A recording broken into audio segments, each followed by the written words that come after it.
Okay, for those of you that don't know, if you want to remove the rear seat, all you got to do is reach up underneath here, right here, and there's a little lever. You just got to kind of squeeze that and pull up, and when you do, it'll release it and it'll unlock the seat, and you have to do that on both sides, and then from there this thing will pop right out. Okay, with the seat off, I'm going to go ahead and lift this up. You're going to see that here's some more fuses right there. This is a reservoir box that holds a little bit of extra vacuum. And what we've got here underneath this foam that is torn is the PSE, or the central locking unit. And let me kind of give you an idea where everything goes here and whatnot, because if you take this thing apart and you don't really pay attention to where all the hoses were originally and you get the new part, you might have a hard time putting these back to where they belong. So let's go ahead and show you this. Okay, you're going to see that two of them kind of go toward the back here, and this one right here goes to the trunk lid. This is what opens the trunk. Okay, back. This right here, this one that also goes back. This one goes to the the little flap thing that goes to the gas tank. Well, the gas cap, like the gas cap area. That's where what that one does. This one right here, okay, this one goes through and it goes to the front of the car, and this one goes to a little reservoir under the left front of the car, and that goes to it's like the intake vacuum assist is pretty much, I think, what they actually call that. This one right here, this branches off. This cruises in here. It branches. One of them goes that way, and the other one cruises around, and it goes to that reservoir. This basically controls your seats. If you have those contouring seats, that's what that controls.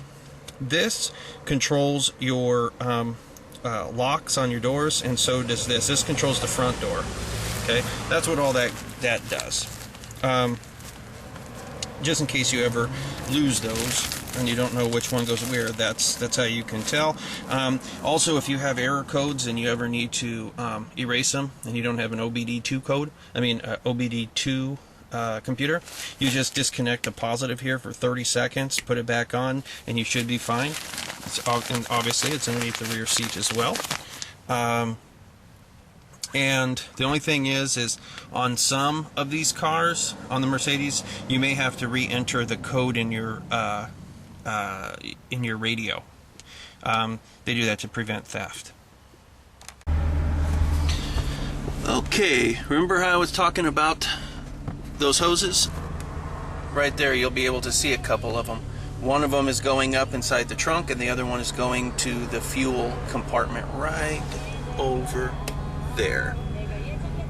Hopefully you can see that. The things I do for you people, man, I'm telling you. So the vacuum manifold, the manifold vacuum assist runs from the PSE underneath here, cruises this way, runs into a little box, another little reservoir underneath this front tire well, okay, and then from there it comes up here, and then that's where you have this little gray guy, okay, and if you follow this gray guy, you'll see it cruises over here, and when it comes over here, it attaches to a hose that a little vacuum line that attaches to the rear of the intake manifold. It's just a little hose. It's just a little hose right there, and that is the vacuum assist from the intake manifold.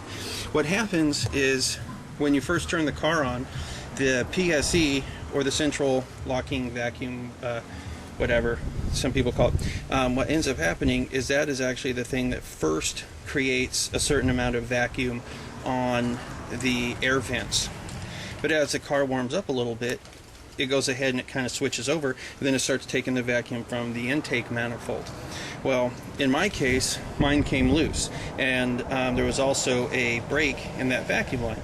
So what was happening is, as soon as the car would warm up, my center vents would quit working, and I'd be like, what the hell? I was only getting stuff from the defrost and from the side vents.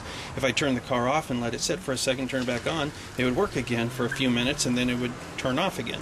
So that's what you need to know as far as that. And then also, there's more fuses right here. So if you're having issues, you can always look, and there's usually a little diagram in here that tells you where to look for certain things on here.